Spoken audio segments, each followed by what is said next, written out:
Hey, YouTube, Willie Cart right here with Save to Sane, as well as Taisha Essick. Hello, Taisha. How you doing today? Doing good. How about yourself? I am great. I am great, Willie. I am so happy to have you here at the beginning with us because I know all the people out there, they're always looking for you. I know they're wondering, where is Taisha? But we're glad to have you with us today. As I always say early on, is that we're very appreciative to have you here. I always begin by thanking two people. The first is you, obviously, because this wouldn't be possible without the support and the pushing that you're giving me and all the support that you've been giving me. So I always said thank you, thank you, thank you, Taisha. Very And then the welcome. second one, I always said thank you to my lovely wife, Salima. Salima is behind the scenes, pushing, pulling the strings, doing all the editing, giving me topic titles and everything. So kudos and thank you to both of you, Taisha and Salima. Welcome to everyone who's joined us. Taisha, you have anything you want to say before we get started? No, I'm happy to be here. I was just thinking what I was like thinking about today. I'm like, it's Wednesday. I thought about the movie Temptations when Leon as David Ruffin was like, that I'm gonna be there on time. I'm gonna be there before y'all. No, we're good. We know that you are very busy. You got your own thing going on. You got a baby coming. You know, you with your new fiance. Y'all got all that stuff going on, and your work. Plus, you have a channel that you do a lot of stuff on too. So I'm just humbled and grateful that you are able to join us whenever you can. So we're good with that. So today's topic, I wanted to talk about bad reasons to believe in God. And the reason why this came up is because I'm on TikTok a Tell lot, and us. I'm listening to things on TikTok. Hello, Stephen Stevens from Tennessee, and so I get into debates a lot with believers, Christians, or however they want to phrase themselves now, because it's gone from religious to Christian to believers to followers to relationships, whatever the title is. But I get into a lot of debates and arguments, and they make a lot of these really asinine. A lot of them are asinine reasons as to why they believe or why they're still believers. So I just wanted to touch on some of that and have a discussion with that with you, Taisha, and the people here who've joined us. Send us your questions or your comments, and we will get to those as well. But I wanted to, and I have several. I mean, there are a number of reasons that people give as to why they're followers or believers in God. But I try to narrow it down to a handful, and I wanted to discuss those today. Hmm. And I want to begin with what I think is probably the most common one. Well, the first two are probably the most common ones that I want to begin with. And so the first one is what's called God of the gaps. And for those of you who are not familiar with that phrase, essentially it says that, okay, if we don't know the reason why, or we can't come up with a natural reason why, then the answer must be God. Now, keep in mind that this is, and I tell people this a lot, this is actually the very reason why human beings created gods. Notice I said human beings created gods because there is Hmm. no God to create us. We created the gods. The reason why we created gods many, many, many millennials ago is because there were things that we did not have answers to. And it is not in our nature as human beings to walk around and not know something or not know the answer to something. So, for the things that we didn't know, i.e., what caused lightning, thunder, earthquake, floods, famine, all of those things that we now know are naturally occurring or have a natural reason as to why they occur or how they Hmm. occur, early on in our infancy as human beings, we did not know these answers. And so we created gods. We created Thor for a god of thunder or lightning or whatever. We created a god for every natural thing that we did not have an answer to at the time. And as we figured out through science the answer to those things or the origins of those gods fell by the wayside. And so we no longer have many of those gods that we had millennials ago. because we now know what the answer to those questions are that we didn't have before. And so presently, God for a lot of people serve as the answer to things that we don't have a natural answer to. And I think that is not a good reason to believe in God, because if you can't, and I tell people all the time, I say if you can disprove A, disproving A does not make B true, right? So if you, for example, let's use this for an example. We always get into discussions about evolution versus creation. We get into the discussion about evolution. And we'll talk more in detail about that. But for Christians, one of the things that they ask about evolution is, where did everything start? And first of all, when they ask that question, I know right off the top that they don't have a clear understanding of what Big Bang is and evolution through natural selection, because the Big Bang theory has nothing to do with something from nothing. And a lot of Christians believe that what Big Bang actually is an expansion of something that was already in existence, right? But even with that being said, they still kind of do one of these, well, what was before that? What was before that? What was before that? And then when we get to the point as non-believers or scientists and say, listen, we don't know the original origin of the universe. What if even there was an original origin to the universe? And so a Christian says, well, got you, because there had to be something to create something. So therefore, since we don't know, it must have been a God. And so now they kind of flip it up. I mean, they kind of switch it up now because through the court systems, some schools have not been allowed to teach creation as a theory, right? And so what they've done, or what they did, I can't remember the year, but some years ago, they created this whole intelligent design, which is basically the same thing as a God, but instead of saying God, they say intelligent design. And so what they do is say, well, because you don't know, the answer must be God. And so what I've said before, I say, even if we don't know, and the thing about non-believers and scientists who are non-believers, we don't have a problem with saying we don't know. Because there's always been things that we didn't know, but then we've discovered the answer to, and there will always be things that we don't know that we will eventually get the answer to, right? So when we say we don't know, you may or may not have disproven our theory, but even if you have disproven our theory, that's not proving your theory. So I said, okay, let's say that we don't know the origins of the universe, right? How does that make your God real? Now, first of all, how does that make the existence of the universe um, uh, the responsibility or done or created by a God, first of all, right? And then if it is a God, how is it that we know that is your God? Mm-hmm. And so those are questions that they don't have answers to. So again, so God of the gaps is really filling in where there is a gap per se. There is something that we don't know. When things happen to us in life and we don't have a natural answer to, not that a natural answer doesn't exist, but maybe we don't know that natural answer right now. We always say, okay, God did it. If we go into the hospital and we get a medical report that is unfavorable, and we have cancer or some other debilitating or disease that we know is going to take us out, right? Mm-hmm. But for whatever reason, we make it through. It will say, well, the doctor said that I should be dead. You know, the first thing I always ask is, number one, there is more than likely a natural answer to why you didn't die. Number Right. two, you're not the only person in the history of the world that's ever faced that type of situation. You know, Mm-hmm. whether it be third or fourth stage cancer, you're not the first person. Whether it be because there is always at least a 1% chance that you're going to make it. We still don't know how the body completely works, right? And so maybe there's something Absolutely. within the body that heals. Maybe it's a mental thing on top of what the body does naturally that causes us to heal. Or at the end of the day, maybe it's just not your time.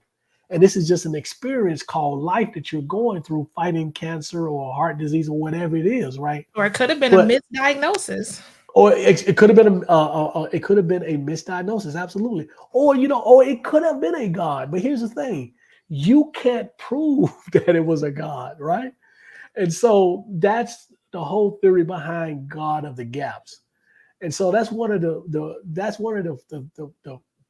go-to things that Christians use as their explanation as to why they believe, because this thing happened and there was no other explanation for it, so it must have been God.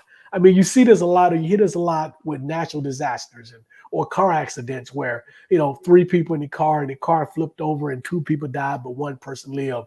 And the person that lived says it must have been God because everybody else died. I should have been dead. Or airplane crash, a plane crash, or natural disaster, whatever it is. If it's something that we can't explain, we don't like not having the answer to something, and so we fill that gap or we fill that missing piece with what we believe to be God, right? Mhm. And so that's the whole theory behind God of the gaps. I, to kind of sum it up, I think it is a flawed reason to believe in God because placing God in a gap, in a spot that you don't have an answer to, is not at all proving that your God exists. So first you have to prove that your God exists. Then you have to prove that the answer to what you're questioning was a God, and then you have to prove that that God was your God, right? And so that's kind of the whole God of the gaps theory that people use all the time. And you may have heard it phrased differently. I don't know, Taisha, you have anything on that? Yeah, so when you said like how God was used to explain like the unknown and things that people cannot explain. Hmm. Take for instance, we have right now there's storm clouds coming over, and there's the storm, that passed through the Midwest and some other states on Monday, resulting in Hmm. power outages and stuff like that. First off, it's okay, while it's inclement weather, it's God's work. If the Hmm. sun comes out during inclement weather, it's the devil beating his wife. After the storm has passed and there's structural damage, trees down, people without power, lives lost, we're going to pray for you to rebuild, we're going to pray for this, pray for Katrina, stuff like that. And it's like, well, wasn't that God's work? So didn't God do it? It.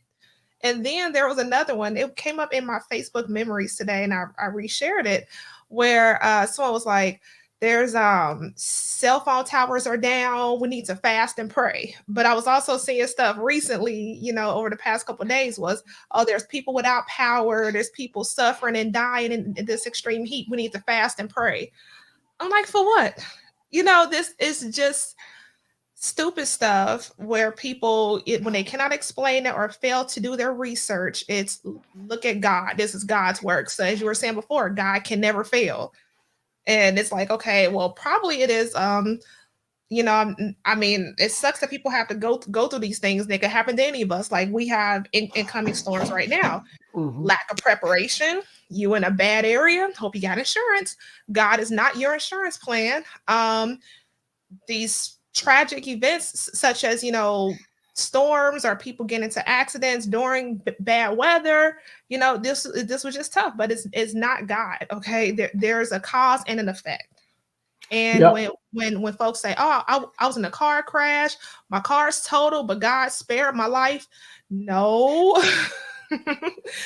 You are not supposed to, your car should not have been totaled, but there was a driver one, there was antecedent behavior and a consequence that resulted in this happening, or there was a cause that resulted in this effect. It can be explained. Somebody's at fault, and hopefully you got insurance. But yeah, those are bad reasons to believe in God, or you're scared into believing, or it's just ignorance passed down the line.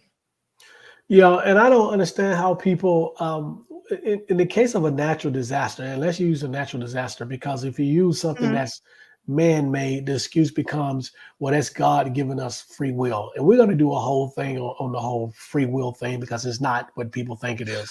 But anyway, so if we use natural disaster as an example, why would we pray to a God that allowed or caused a natural disaster? Why are we praying to the same God for comfort or for him to do something to save somebody? I mean, that's the very definition of of an abusive relationship. Yes. If I beat my wife, right, and then she come to me for a hug, for comfort. Does that make any sense? If I It's beat her crazy. and she's come to me to comfort her because she's been beating, because I've been beating her, that makes no sense to me. Or if I walk into a room and there are, a guy attacking my wife, and I stand by and watch it, right, and then he finishes and leaves, why would she come to me for comfort when I could have stopped it, right, or did something to stop it because I had Or the she power, should the turn around and ability. thank you that you did not allow him to kill her. You know what I'm Yeah, saying? Like, exactly right, oh, exactly right, exactly. Yeah, I'm scarred up. I have a broken he's, bones, but he spared yeah, my but life. yeah. So I mean, that's just the delusional that we have. That's just the kind of relationship that we have. But yeah. So the whole God of the gaps thing is just it's a go to for Christians, as I've said, because as human beings in our human nature, we don't want to say we don't know the answer to something, and that's just in our nature. But there are, the reason why we have signs is because we search for the answer for things.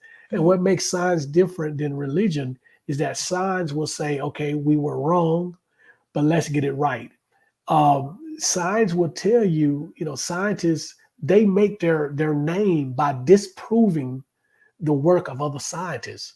So when people say, well, you trust that science, and science is no different than religion, I said, no, no. I said, you don't understand how science works. Science begins with a clean slate.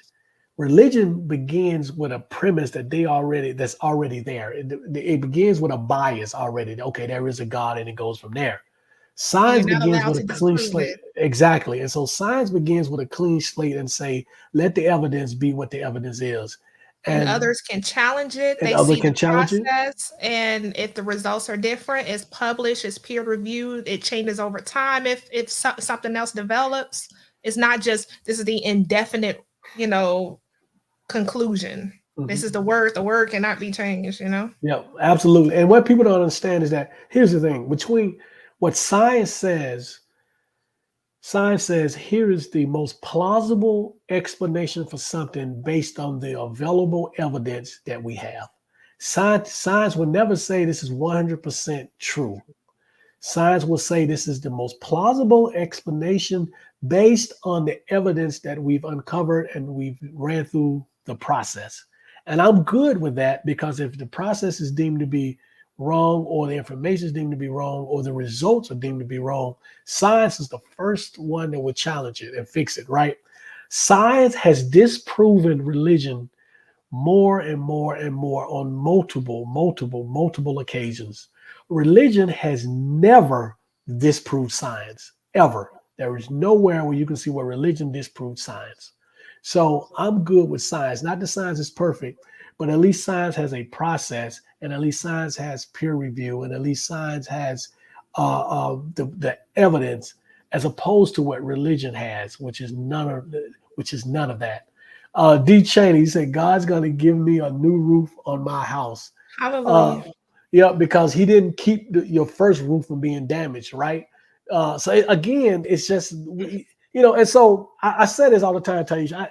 The whole purpose of this channel is to get people to think, to use their intellect, and to do an analysis, a thought process, and say 1 plus 1 is 2, not 1 plus 1 is 16. Yeah, it may be wrong, but I still believe. Well, we need to figure out how we got to this point.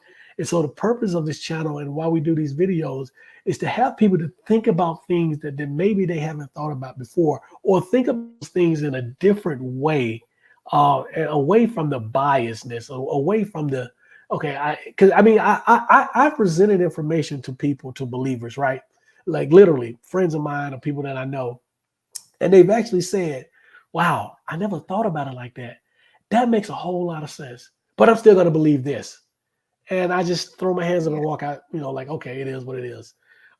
Speaking of Stevens. a bad reason to believe, have you ever heard someone say, "Well, I know that there isn't, I can't prove that there is a God, but I don't want to die." And then I find out that God really did exist, and God, sends me to hell for not believing. What have you heard people use that excuse before. Yeah, all the time. That's like, well, that was like third on my list. That's almost as popular as the whole God of the Gaps. That's called Pascal's wager. Let me read Stephen's comments though. It said, unlike Mhm. religion, if you ask a scientist why he believes something, he can show you his work and give good evidence. Absolutely, Stephen. Absolutely, 100%. You're absolutely right. That's what Taisha and I were just saying. Taisha, back to your point. So Pascal's wager is basically saying that, okay, I rather believe and be wrong than not believe and be wrong, right? So it says that. So the question they ask is, what are you losing if you believe anyway? Because if you believe and God does exist, then you're good. But if you don't believe and God does exist, then you're in trouble. So that's called Pascal's wager, and that really doesn't work. And it doesn't work for a multitude of reasons. But here's the two biggest reasons why it doesn't work. Number one, what God are we talking about? Because Mhm. there have been 1,000+ gods throughout humanity, right? You believe that you have the right God. So basically, what you're doing is disbelieving the other 999 other gods. So Right. what if one of those 999 other plus gods are correct and you're wrong, right? Mhm. So people who believe whatever their God is, whatever God they believe in, and they apply this Pascal's wager process to it, you're still not believing in 99% of the other gods. So you still could be wrong. You still could be believing in the God, but have the wrong God. Uh, Mhm. and, and the second thing is this, I always ask this. If you're believing just for the sake of believing so that you can go to heaven, wouldn't your God know the truth in your heart? Wouldn't your God know that you're really not a believer? You're just doing it so you're kind of playing one end against the other end.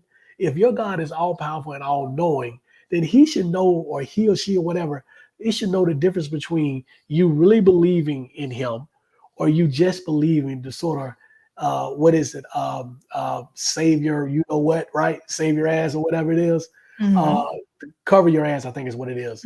Um, so I don't, so I just don't get the whole theory behind it. It's one of those, and I think to me, Pascal's wager ends up being like, okay, I have nothing else. I've thrown everything against the wall, and you still come back at me with logic and reasoning and stuff that makes sense. So at the end of the day, I'm just gonna say this: wouldn't you rather believe and be wrong as opposed to not believing and be wrong? That's kind of what they end up saying. It's sort of a wave the white flag. I give up. I have nothing Yep. else. I'm just going to believe just in case I'm wrong. For the hell And of it. so that goes back to the real reason you're believing, or the real reason why you're a Christian or whatever you are, whatever you believe in, is out of fear. Mhm. It's fear of going to hell or fear of not going to be with this God. And so again, that's not healthy. Why would I love someone out of fear? And listen, and I think this is sort of a side note. We've talked about this before in this room. Um, I revered my mother, but I was terrified of my mother as a child, right? So it was fear. So she raised me, and I was a good child, not because I respected her or the things she said made sense. I was a good child, a relatively good child. I did do some stuff, uh, but only out of fear. That's not a healthy relationship. No. It's not a healthy relationship whatsoever. I'm not a parent. I have a niece and nephews and 7 god kids, but I would not want any of them to love me or be afraid of me and treat me a Right. certain because they fear what I can do to them. That's not especially as an adult, or even as a kid. I mean, it's truly, truly unhealthy. And so that's the kind of relationship that a lot of Christians have with God, or their God is one based on fear. God is going to punish me. The wrath of God. I'm going to burn in hell if I don't do this. He's not going to bless me anymore. I'm not going to be in heaven. I mean, that's fear based. That doesn't make a whole lot of sense. So a whole Pascal's wager thing is just crazy. So Taisha, what's your experience? You've talked to people who said this basically. Yes, fear is so unhealthy. I know we talked about the benefits of leaving religion and how it's reaped the benefits in our lives. One thing is fear. Oh my gosh, I realized just how unhealthy fear, anxiety, panic, and worry is. Like, it really took a toll over my entire life. And I'm just now starting to get control of it through therapy and taking myself out of those situations that produce the fear and the panic, the anxiety, the worry, the hypervigilance, and stuff like that. But yeah, walking around thinking that, God's going to get you because your life ain't right, or I need to get my life right with God. That's why I believe in God, because my life ain't right. Stupid stuff like that, it tears you up.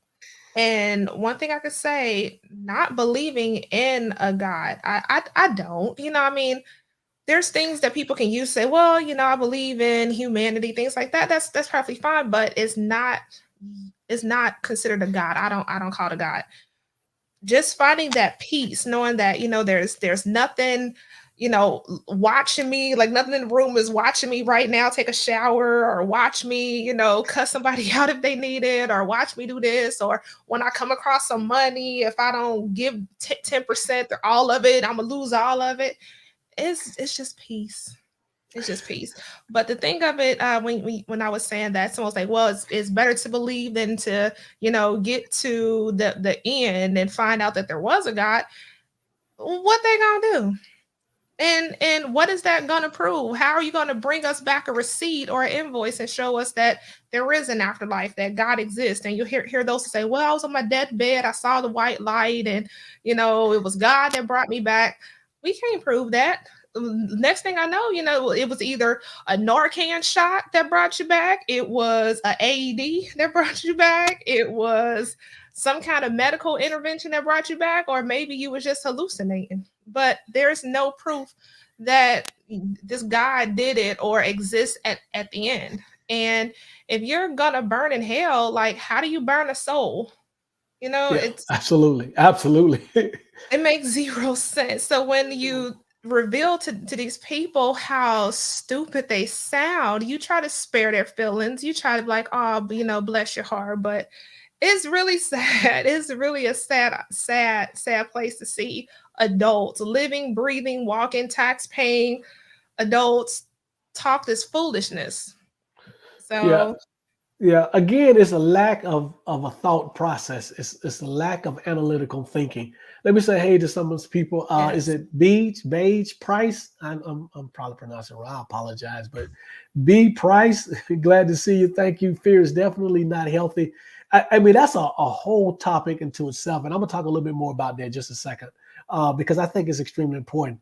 Cry Fry, how you doing? I saw you on somewhere on social media. You may have had a video or something that I think I may have listened to. But yeah, good to have you. Thank you. Eva Boutique Emporium. I'm doing better. I'm getting better with your name. I'm so sorry, but thank you so much. Thank all you so much for joining us. Thank you here. I said it right. Okay. All right. Thanks. Good. I got something right today. Absolutely. Thank you. So I think that this whole fear thing is extremely important because yes. it's This the so-called healthy fear, that no, that's yeah, it's the ridiculous stuff. glue. It's the glue that keeps our people attached to Christianity, Jesus, God, this whole religion thing. I really believe that it's the fear because when you meet another person, um, and you tell them that you're not a believer, they kind of look at you with this. I think part of it is this person has the audacity to not believe. The other part of it is just sheer fear. Like, Mhm. who is this? What is this? Who is this person? How Um, dare you? yeah, how dare you? And so but what the faith does, and again, those of you who joined and don't know my history, I spent 40 years as a believer, but it instills in you um more fear than you would ever believe. So even when I left 7 years ago, when I left religion, left Christianity, it was still times that I was like, oh, God is punishing me. When something bad would go wrong, even though it wasn't the first time something didn't go right in my life.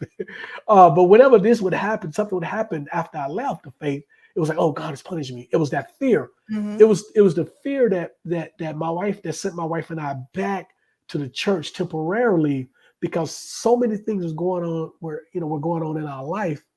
Um, And so we heard from people close to us who were still believers that said the reason why these things are happening to you is because you're not in the covering of God and da da da da da da. And so again, that fear kind of seeped in us, and we were okay. Let's go back, and we Mm-hmm. just couldn't. We just couldn't. We tried it, and we couldn't do it. So those of you, again, this channel is to encourage you. Those of you who are going through this journey, who have been part of a faith or religion, a belief in God or Jesus, and you're leaving and you're finding it difficult because of these things, understand that it was designed to scare you to the point where you wouldn't leave. Read about any history of cults. And I posted this one day on my social media page, and people got upset. I think I said something to the effect of the only difference between a cult and a church is the number of people, or something to that effect, which basically saying that really what we believe in, our faith, Christianity, Baptist, whatever we call ourselves, is really nothing but a big cult. At the end of the day, there is cultish behavior. There is Mm-hmm. cultish behavior. It is a cult. And so one of the things that cults use to keep people, you know, in is fear. And if you look at religion from the top to the bottom, from the time that you were indoctrinated, it's all about fear. Fear of going to hell, fear of not being blessed, Mm-hmm. fear of God cursing you, fear of God, his wrath, fear of something happening to somebody that you love, fear. And so we tend to stay with this religion, I think, solely out of fear. And even as we said before, the biggest fear is, okay, I'm not going to heaven. If I don't, I'm going to burn in hell. I mean, that is the ultimate fear. That is the ultimate, that when you die, you're going to spend eternity in hell. And I always ask the question, Taisha said this earlier, how do you burn a soul? Because we know the body is gone. So what's left? And if the soul can't feel pain, first of all, we have to even define what a soul is, right? We don't even know if a soul exists per se. And if it does, I'm pretty sure it doesn't feel pain. So how can we burn it? Mm-hmm. That's a whole nother topic. I just wanted to kind of harp a little bit on the whole fear thing, because I think it's extremely important. As I said before, it is the Mm-hmm. glue that keeps our people tied to this whole religion thing. Is the whole fear thing. And Right. so Cry Fry said, I flip flop for a while because of that, because of the fear. Uh, Cry Fry, that you saying because of the fear you went back and forth? I think a lot of people, if that's what you're saying, I think a lot of people have gone back and forth, myself included. A lot of us have gone back and forth, and so you really have to give yourself credit if you were part of a religion for any period of time, and you received all of those teachings and all of that, and you were able to break away. You are a lot stronger than you believe that you are. You are a lot stronger, because there are so many people out there that if they could, they would break away. I mean, and I said it because you can tell, because you talk to some people, they'll say, "Well, I don't go to church anymore." That's like the Mm-hmm. first step. That's always the first step, right? I don't go to church anymore. And then they say, "Well, I don't consider myself a Christian anymore." All right, that's the second step. But I still believe. The reason why you don't go to church anymore, and the reason why you're not a Christian but you still believe, is because you're afraid not to believe. Mm-hmm. That's the reason why you still do that, right? And so Stephen said something. He said, I heard Seth Andrews, good guy, said that inside every bless your heart, there's a teeny tiny. It is. I've heard You him know, say that's that. a that is one of those southern things, right? They'll say, bless your heart. Really, they mean like, yeah, fuck you, right? Absolutely. It's if I was born and raised in the South, so I'm telling you, that's exactly what it is. Self Andrews he's absolutely right about that. So I got fear of end time stuff, even years after I left, in time of a war or a natural catastrophe. You know what? I have always, the whole end time thing, it's the Mhm. one thing in the Bible that never got me. It just never, I was never fearful of it. It never, I've read Revelations. I understand, really, Revelations is really about an individual on an island writing about things that were currently happening. If you do the research on the writer of Revelation, or what Revelation actually really means, is really about somebody sitting on the island writing about something that is things that are going on at that particular time. whether it's Nero or whatever, you have to, it's a lot to it. But even before I understood that, it never got me. Like I never was like, oh, the end time. Because to me, if it was one thing in Christianity that was so close, even as a believer, to me that resembled mythology and comic book stuff more so than anything else, it was the end times. The whole picture of God coming back on a horse, and there's wars between the angels and the bad people, and da da da da. It just never, the whole four horsemen thing and the opening of the seal and the seals and all that kind of stuff. It just never got me. But I understand it has instilled fear in many, many, many people, and it goes really, really, really, really deep. You said if fear was debilitating. It is. And so again, you make a good point here.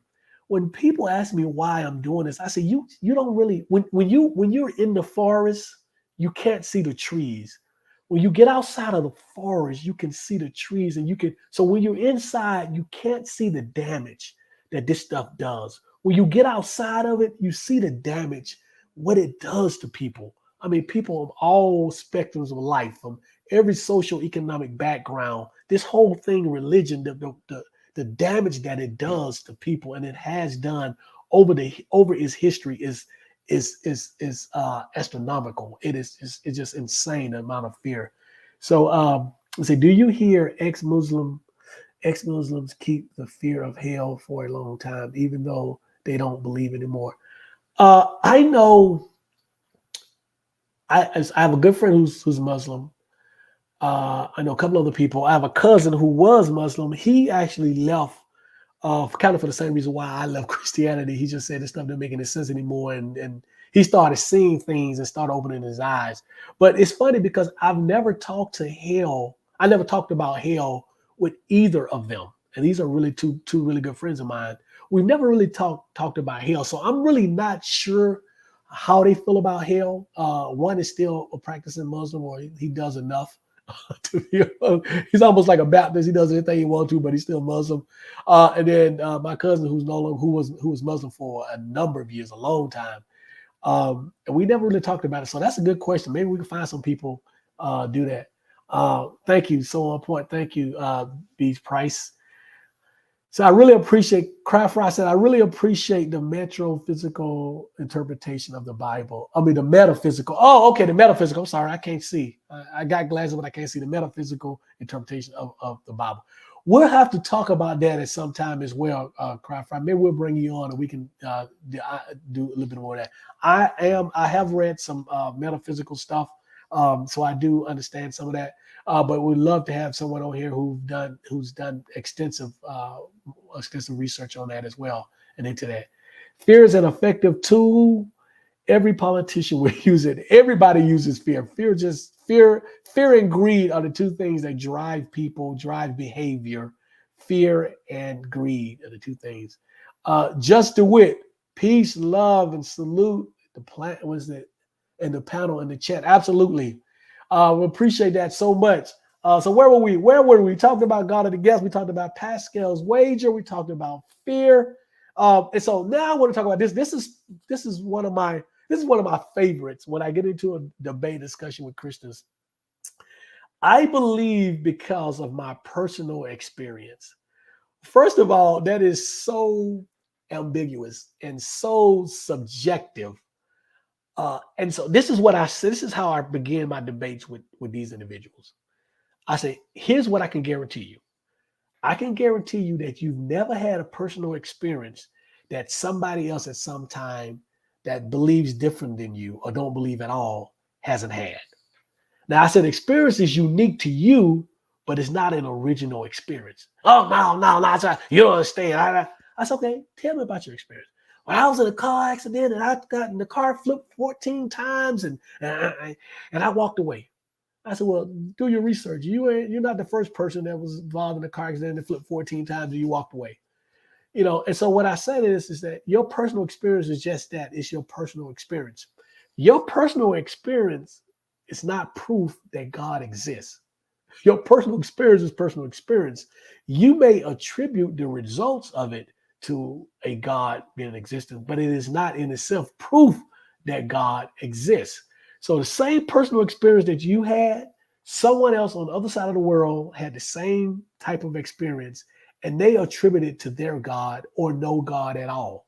So again, that's not a good reason to believe in God because you believe that you should have been dead, but you're still here, or something else happened, or you believe that you saw something.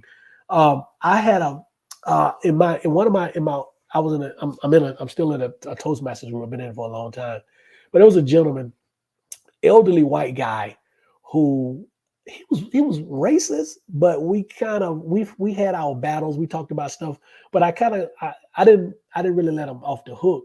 But I kind of understood that he was from a different time. And he was a whole lot. He was like 70, 80 years old, a lot older. But I made sure that he knew where I drew the line about certain things.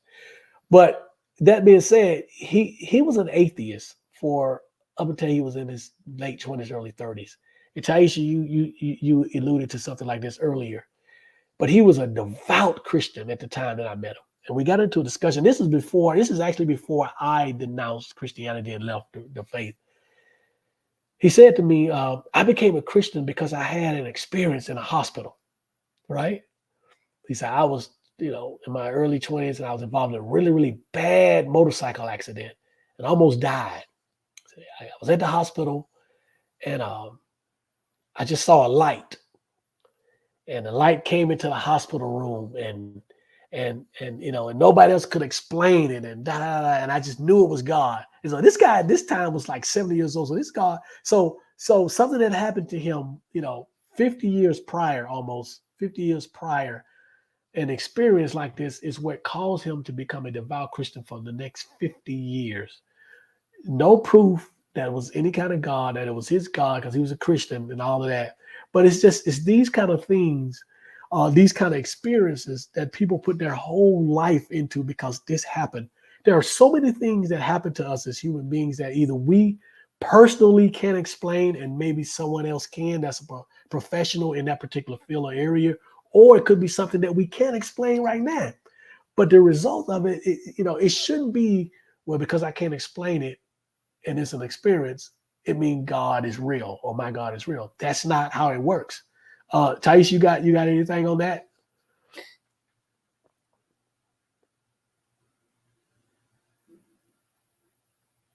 I can't hear you. We can't hear you. Are you? I don't see a mute. Uh-oh.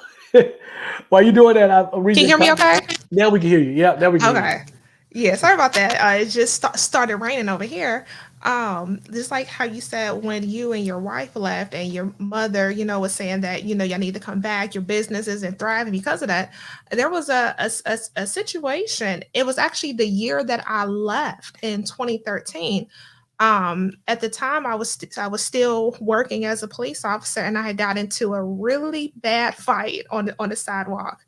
And people, like once I describe what happened, what occurred, the injuries I had, people are like, the fact of the matter that you're standing right here, tell us about it, was nothing but God. And I'm like, hold on, this whole fight was captured on two surveillance cameras.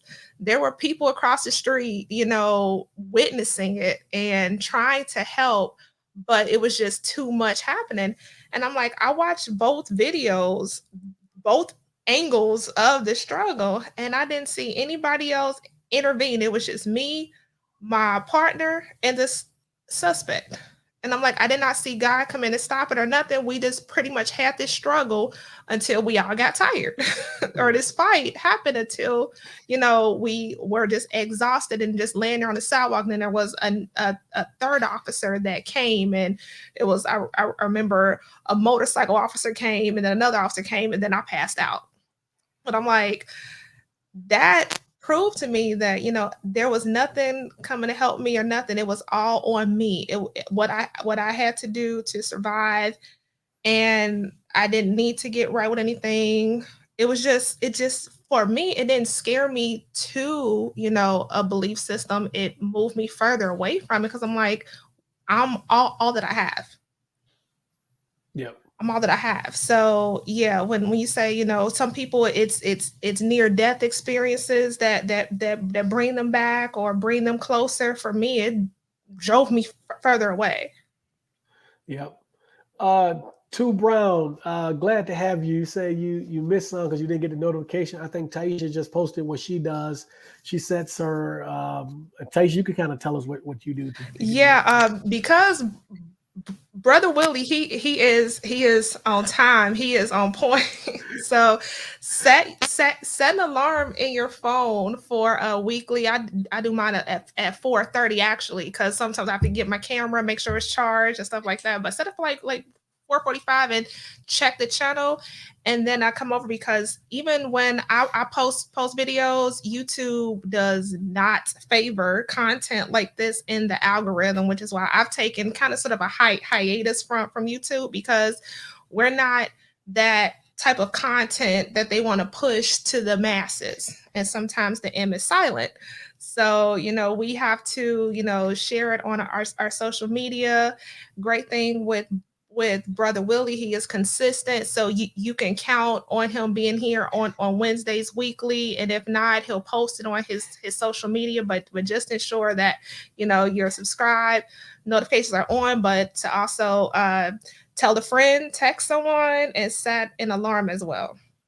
Yeah, so I appreciate that absolutely. What was it? It was a comment. Oh, Jess DeWitt. You say you guys, man, I gotta run this back. Sounds like I missed a lot. I'm a PK, and my wife and I transitioned out of Christianity about 5 or 6 years ago.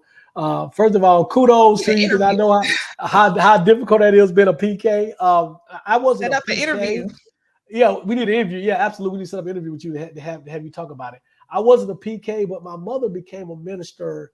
So she died in 2017. She became a minister probably 10 years prior to that, 10, 15 years prior to that. So I was already at the house growing on my own.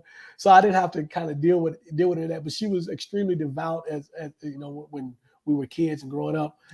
Yeah. And so my wife and I, we both transitioned out of Christianity back in 2015. So I do understand that. But appreciate having you here. Let's see, Two Brown. Yes, the one people always said to me is God works in mysterious ways. Here's why we have to go through all this struggle. Make it make sense. I don't even waste my time with that foolishness. Yeah, that's a whole topic unto itself. Um, I had to check a brother the other day who got into this whole thing about us being cursed. That is that's one of those serious topics that I tend to kind of get emotional about because it is about as asinine as as as we can get. I asked a question. I said, first of all, none of it makes sense. I said, if you really read the Bible, there is no such thing as a curse. This guy was actually quoting from Deuteronomy, which it didn't mention anything about people of African descent being cursed whatsoever. So I asked him that first. Secondly, I said, why would you have to pay for the sins of someone else that lived generations and generations and generations before you? I said, thirdly, why would you worship a God that is so-called punishing his kids for doing the same thing that everyone else is doing? Why would you worship a God that created you flawed, knew that you were going to do whatever he considered to be sins, and then punish you for it? So it's on and on and on and on and on. It's one of those things that people clearly don't take the time to think through. And so what it is, and I'm gonna do a video on this as well, is liberation theology. Mm-hmm. It is our attempt as Black people to rationalize or excuse away our condition and the way that we've been treated, especially over the last 400 years.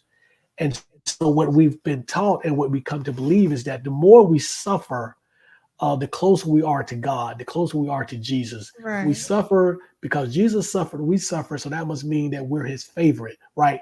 If you really take the time and dissect that and really think about that, that is one of the most asinine thought process or things that we can come up with, right?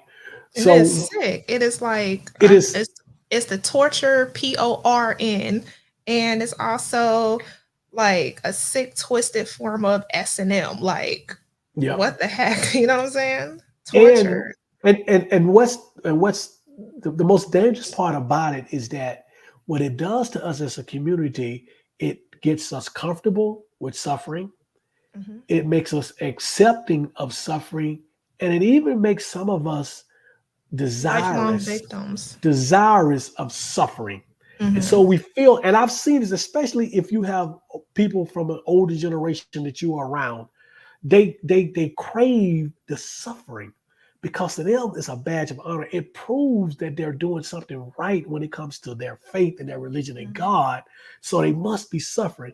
And so you get people who are comfortable in their struggles, right? And so they're not going to try to do anything to get out of their struggles. If you look, and so it has a tremendous effect on our community because the younger people are watching the older people and saying, I don't want to live my life that way. So they are moving away from the community and the culture, right? Because what they've seen is their grandparents and their parents to a certain extent desirous of this suffering and accepting of the suffering, and they're looking at their classmate who don't look like them, enjoying a wonderful life, and then they're going home to their parents and grandparents who are telling them that it's all right because we're going to get our reward on the other side. And they're like, wait, wait, Hmm. wait, wait. This makes no sense to me. Cause This they getting it now. They got because it they're now. getting in there. And so it is a very dangerous thought process that we have with this whole liberation theology. The word liberation theology was coined by a Dr. Cone from the 50s and 60s. He's written a couple of books about it. But yeah, so it is extremely dangerous. And it's one of those things, again, it can be used as a reason to believe in God because you're saying to yourself, who else has suffered like us? Why else would we suffer like this if it wasn't because it is divinely orchestrated by God because we're his chosen people? That don't even Hmm. make sense. If you had parents and your parents say, well, you're my favorite child, but I'm going to beat you every day because you're my favorite child. I, I'm not your favorite child. I might not even be your child if you're going to punish me and beat me every day. It doesn't make sense. But That's we've done hatred. it's hatred. It is hatred, and but we can't see it because we're not able to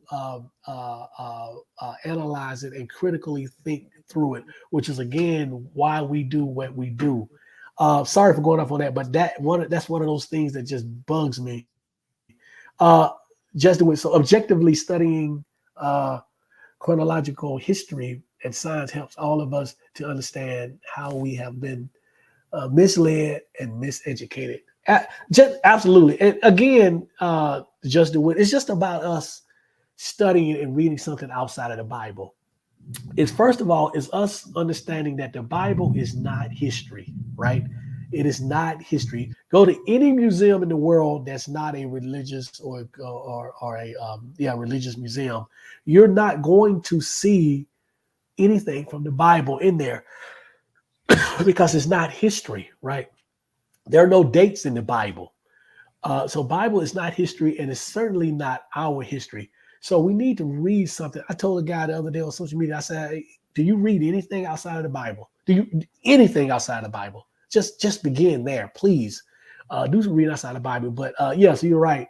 Um, let's see. Two rounds said I had the responsibility as a secretary, And cleaner, read and opening something the outside doors. of it. If I can But plug this real quick, to yeah, go plug ahead. your book, you have a list of resources in the back. So I really appreciate that reading list. Thank you, thank you, thank you. Yeah, my book, and what time are we? Oh, we get ready to wrap up, so I can do this now. It's at the end. A couple of things I want to say. We didn't get to all the topics, so we'll do a part two. My wife says she hates the part two stuff, but so we'll think about it. We'll finish up because there's some other things I want to get to. But these conversations always take on a life of their own, and I love it. There's so much stuff here that we can talk about and hash out. I hope that it's just a sounding board for some of you guys. But yeah, we'll do a part two. The first announcement is that we won't do a part two next week because I won't be here next week. That's the week of my wife's birthday, so we Oh, will happy be. birthday. I tell her we go on vacation during our birthday every year, so we'll be somewhere next week. So we'll miss next week, but we'll be back the week after that. Yeah, so that'll be great. And then, yeah, and Taisha, again, alluded to it. Thank her so much because I almost forgot. But you can pick up my book, From Saved to Sane, My Journey Away from Christianity and Why Christianity Has Been Detrimental to the African American Community. You can pick it up on Amazon, Willie, Willieo, Cartwright, CartWright. Or you can cash out me, Willie Cartwright 1906, 1999, and your address, and we can get the book out to you. Taisha, thank you for sharing. We mailed her book earlier this week. I know she's in Arizona. She's watching. Sharon, we mailed your book earlier this week. I know you're in Arizona. The mail is crazy. I sent some stuff to my nephew in Birmingham 2 weeks ago. He still hasn't received it yet. I don't know what's going on, but I sent some stuff to my aunt as well, and she got it. She's in Huntsville, so I don't know what's going on with the mail. But keep looking out for it, Sharon. Thank you so much. I definitely appreciate you. But you guys can get the book off Amazon. You can get the book directly from me, and we'll get it mailed out to you. That's about it for me. We're gonna wrap it up. I'm gonna let Taisha say her piece, and we'll wrap it up. But thank you guys. I said birthday vacation sounds great. Absolutely, thank you so much. So I refuse to believe that I'm cursed. Absolutely, I've never been cursed. I am not cursed. That is the craziest. Why would you say that about yourself? We're the first people on this planet. We're the original people on this planet. Why in the hell would I walk around saying I'm cursed? And why the hell would I be cursed? Makes no freaking sense to me whatsoever. I'm trying not to use bad words. That was very, very necessary. That was very necessary. The passion came out. So yeah, I just can't. I'm trying to get to if we have any other comments. Let's see. First time hearing of this. Yeah. I want my reward right here and right now. I don't want to wait for the so-called by and by. Oh, you took those old songs. Oh, absolutely. So yeah, we got to get away from all of that. It's just really crazy. Let's see. Anything else? Thank you guys. Thank all of you for joining us. Thank you so much. Taisha, you got something?